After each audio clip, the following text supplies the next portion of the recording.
have to, the whole town was involved in the movie. The entire town was involved in the movie. The whole town came to Russia's every night. Yeah, that's what I was going to say. Brought their babies. And Norman would have to get up every week or so and say, people, you're going to have to leave your babies and dogs at home because we can't have the soundtrack.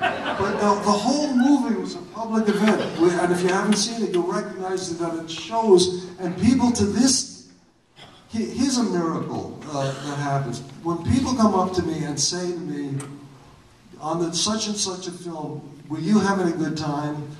And whatever film they're saying, they're always the films that we were having an enormously wonderful time. I don't mean jokes and pratfalls. I mean where the work was fulfilling and cohesive, and a family was created, and we were all working for the same reasons. And they always know when those films what those films are. It's amazing, and somehow very important to an audience. And I know why. I've thought about it for decades. I said, why do people care why do they care if I have a good time in a movie? And the reason is because if we can't have a good time in this crazy, ridiculous media, what chances are for doctors or the UN or people in Doctors Without Borders or the environmentalists? How can they get the, what chance is that of being cohesive? And to me, that's the most important the group art. The most important message the group arts can have is that we can have a good time and enjoy each other and do something beautiful together.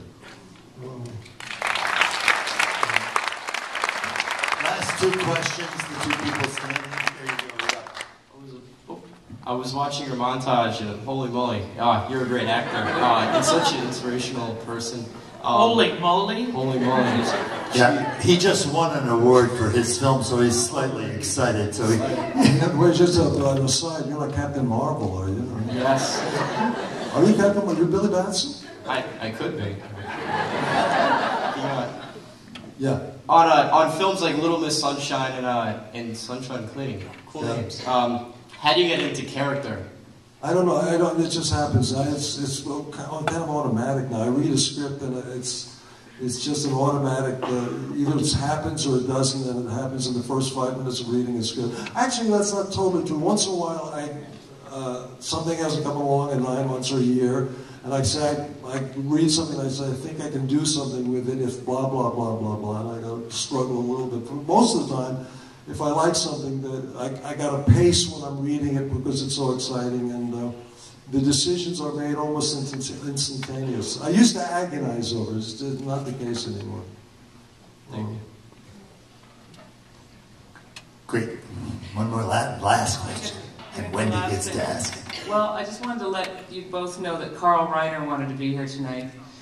And it's his birthday today, and his family was doing a birthday party for him, so he couldn't come. But I was just wondering, since we're about to show The Russians Are Coming, do you have any funny stories about Carl Reiner? Do I? Either one of you? Do you have any funny stories about Carl? Well, yeah, Carl, we were on a plane going up to Fort Bragg.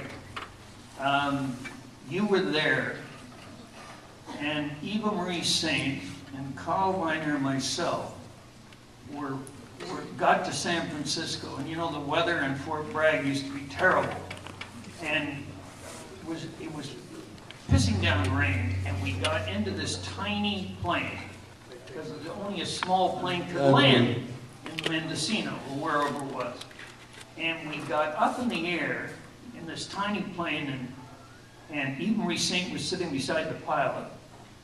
They both had the earphones on so they could talk to each other. Then there was Carl, and I was in the back because I was the smallest, and they kind of put me in the back with the 2 suitcases and a cardboard box, which Carl had bought running shoes for Rob Reiner, his son. And as we got up in the air, it was obvious that we shouldn't have been flying. There was lightning, and the plane is going like this. And Eva Marie says to the pilot, I think we better go back. I don't think we're going to make it. And this guy, this kid, was a thing like this. And all of a sudden, the door flew open. On the luggage compartment, it was a Cessna, a little luggage compartment. It flew open, and the stuff started to slide out. And I saw the shoes, a box of shoes going. So I reached out, I had my thing, and I was trying to grab the shoes and close the door. And the plane was like this, and I looked down and I saw the freeway. Carl Reiner says, "Holy shit!" He turned around and he couldn't see me because I was down. He said, "I think we just lost Norm."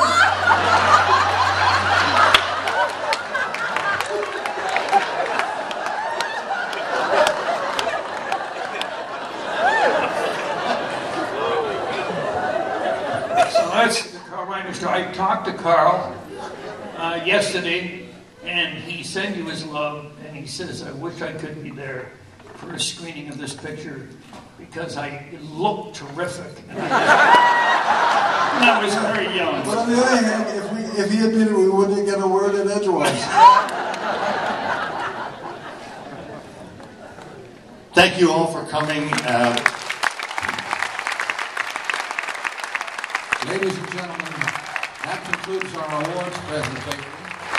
But stick around. After another very short break, we will screen one of the funniest films ever made.